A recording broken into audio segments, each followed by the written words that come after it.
Monsieur le Président du Conseil des droits de l'homme des Nations Unies, Mesdames et Messieurs les chefs de gouvernement, Monsieur le Président de la 77e session de l'Assemblée générale des Nations Unies, Monsieur le Secrétaire général des Nations Unies, Monsieur le Haut-Commissaire des Nations Unies aux droits de l'homme,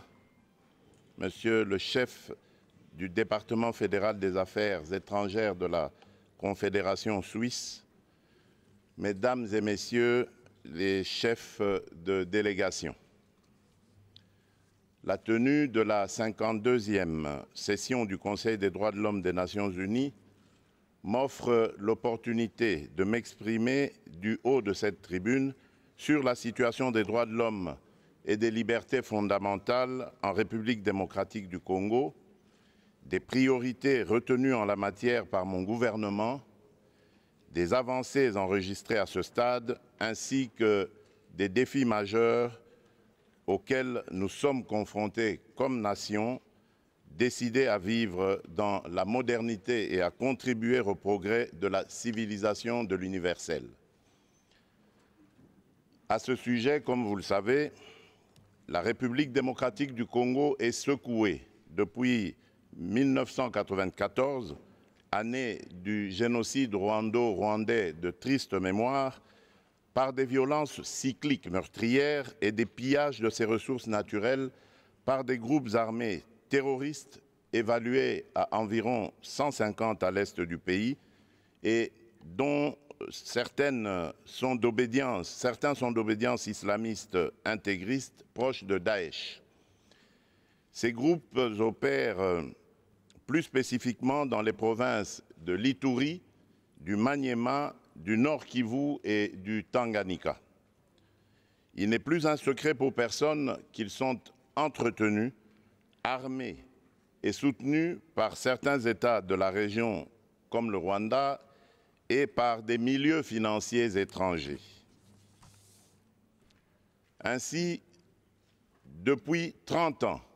la République démocratique du Congo est le théâtre d'atrocités humaines les plus abominables.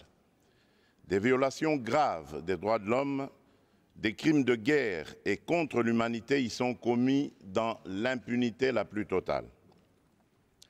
Mon pays est devenu tristement célèbre en recrutement des enfants soldats et en violences faites à la femme qui ont atteint le paroxysme par les viols systématiques des femmes érigées en armes de guerre. En somme, les crimes de sang et l'immoralité ont été ainsi banalisés en République démocratique du Congo. À ces violences des guerres se sont ajoutées celles des pouvoirs publics par suite des restrictions abusives et des entraves policières individuelles et collectives, ainsi qu'aux droits de l'homme, notamment par la répression sanglante de manifestations publiques pacifiques, les arrestations et détentions arbitraires à motivation politique. Pour tout dire, mon pays a été plongé dans une insécurité et une instabilité chroniques qui l'ont isolé du monde, terni son image et compromis la conduite des politiques efficaces et réussies de son développement. Face à ce lourd héritage des régimes précédents, j'ai, dès mon accession à la magistrature suprême de la République démocratique du Congo, placé la protection et la promotion des droits de l'homme et des libertés fondamentales parmi les priorités de mon mandat et de l'action du gouvernement de la République. À cet effet, j'ai pris les mesures suivantes: la fermeture de tous les lieux de détention illégaux et secrets des services de sécurité et des offices de police judiciaire, la libération de tous les détenus et prisonniers politiques. Il n'y a plus aujourd'hui dans mon pays de Congolais arrêtés, détenus ou emprisonnés pour leurs opinions ou appartenances politiques, à ne pas confondre, bien entendu, avec des politiciens poursuivis pour infraction de droit commun. La libéralisation des espaces des manifestations publiques, des libertés d'opinion, de pensée et d'information, avec pour objectif plus jamais de manifestations non violentes réprimées, ni de manifestants pacifiques poursuivis et tués, même dans les lieux de culte, comme on a pu le voir en République démocratique du Congo par le passé. Et enfin, le retour au pays sans condition des exilés politiques. Afin de promouvoir la réconciliation nationale, de penser et cicatriser dans la durée les blessures de guerre et autres marques de l'insécurité à l'est de notre pays, le gouvernement de la République s'attelle à la mise en œuvre d'une justice transitionnelle fondée sur l'éclatement de la vérité, la reconnaissance de la faute commise, la garantie de non-répétition ou vetting, la réparation du préjudice causé et le pardon. Pour ce faire,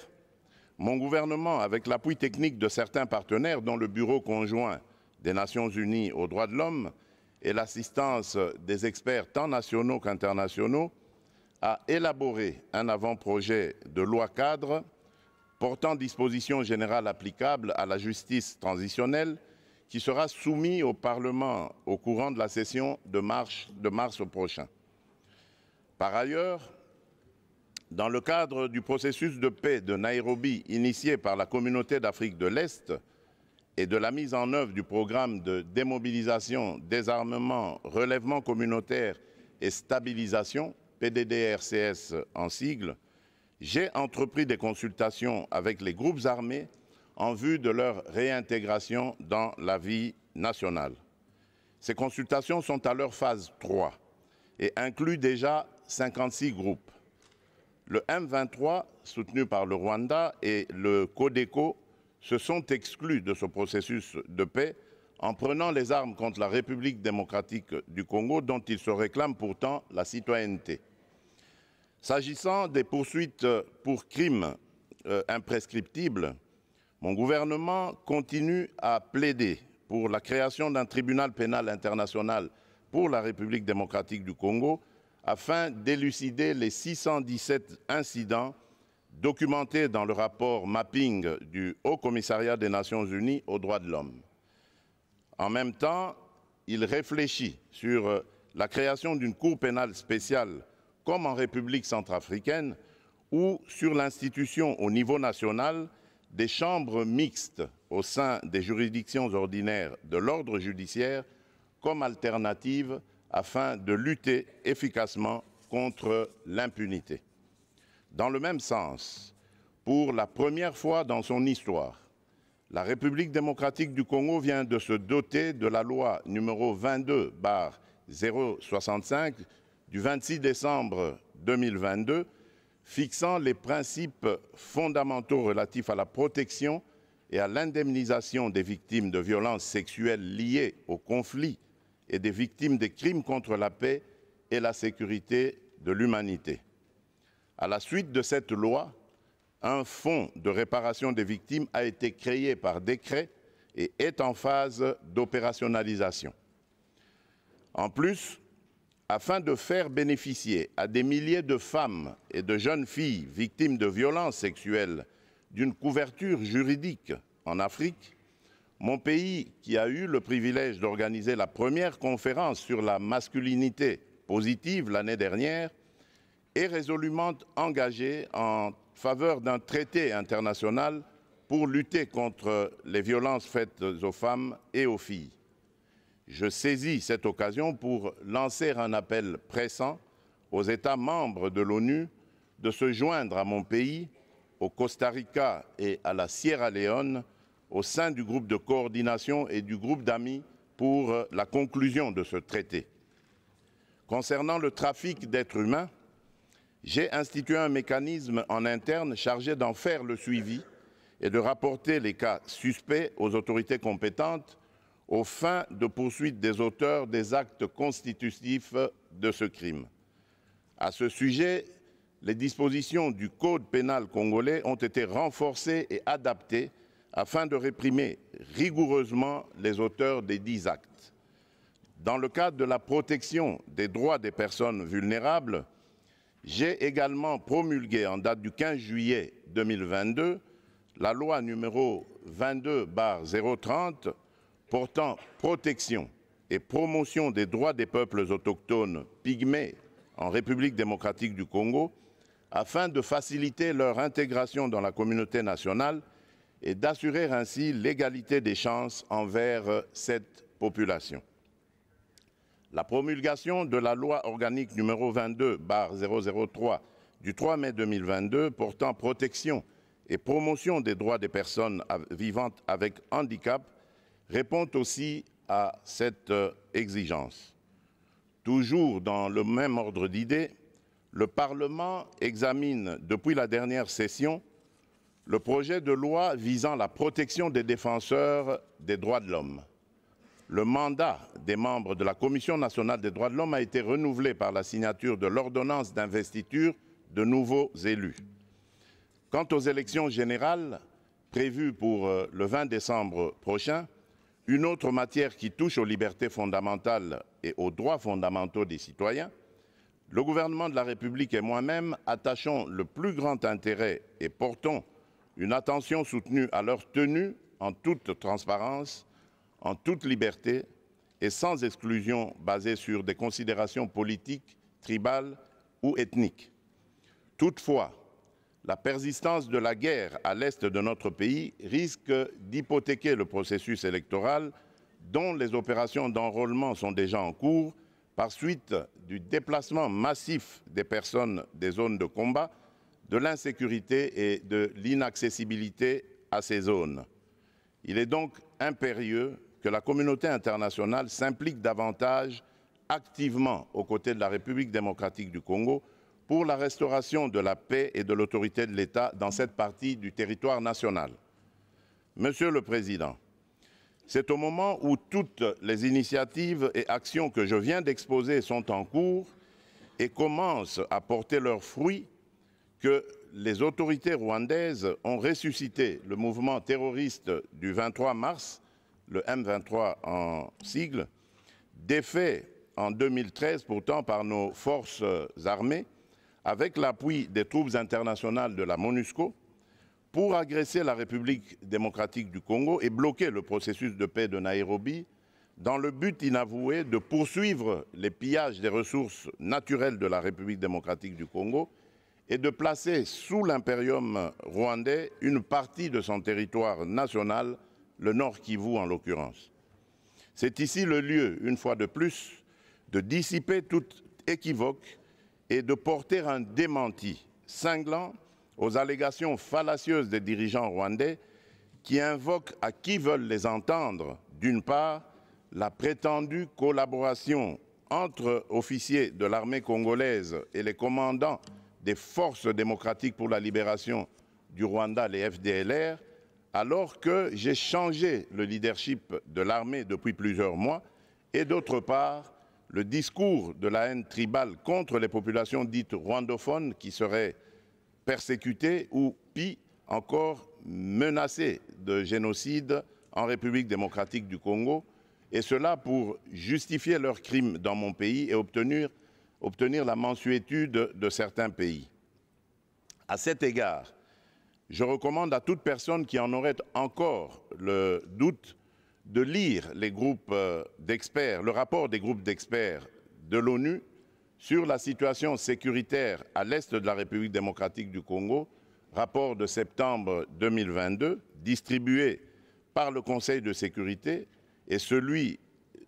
lui déposé en janvier dernier pour se rendre à l'évidence de la présence des forces de défense du Rwanda, les RDF, au Nord Kivu et de leur soutien au M23. Quant au discours de haine contre nos compatriotes Tutsis congolais, mon gouvernement reste ferme contre tout individu ou groupe d'individus qui tiendrait un tel discours et réitère sa demande à toute personne, organisation ou partenaire extérieur de le dénoncer. La justice congolaise appliquera dans toute sa rigueur les lois de la République aux auteurs de propos d'incitation à la haine tribale ou ethnique.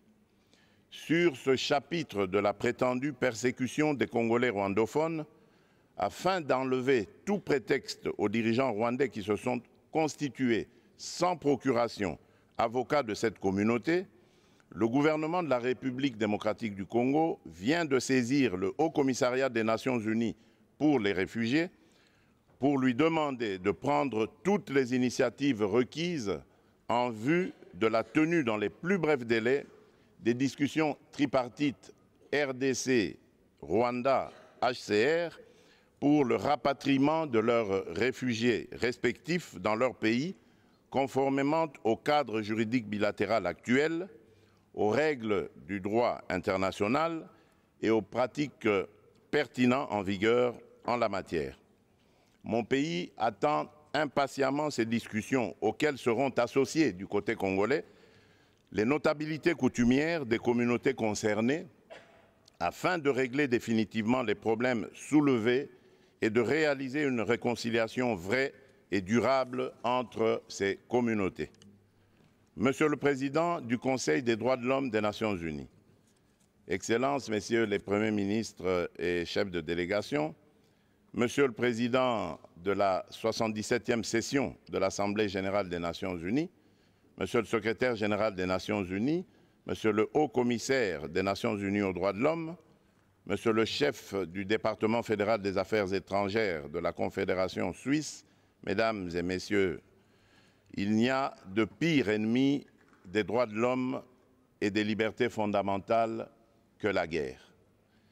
Il est illusoire de prétendre protéger et promouvoir les droits de l'homme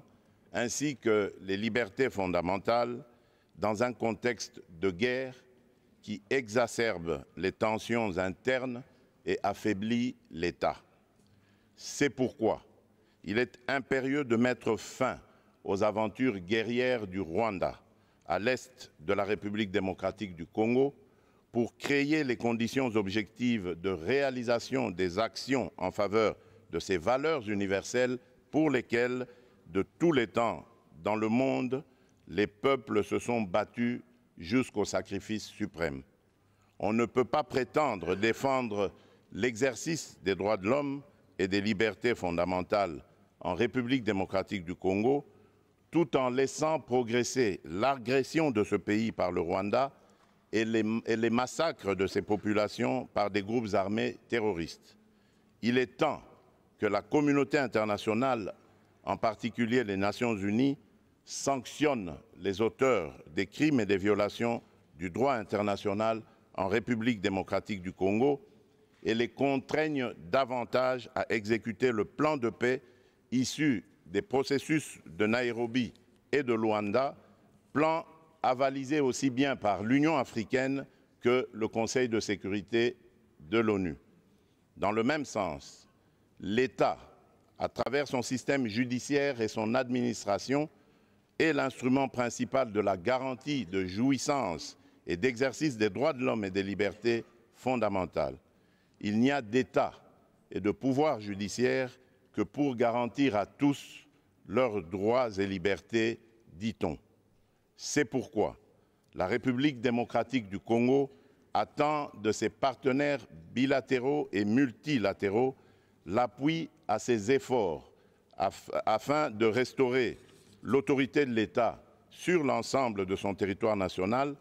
et réformer profondément son appareil judiciaire, tant dans ses structures qu'en ce qui concerne ses animateurs. C'est bien de dénoncer les violations des droits de l'homme et des libertés fondamentales, mais c'est encore mieux de contribuer à l'amélioration du rendement des mécanismes et institutions chargées de leur protection et promotion, ainsi qu'à leur enracinement dans la culture sociale, notamment par une plus grande spécialisation de la société civile et la formation des administrations publiques concernées. Je vous remercie.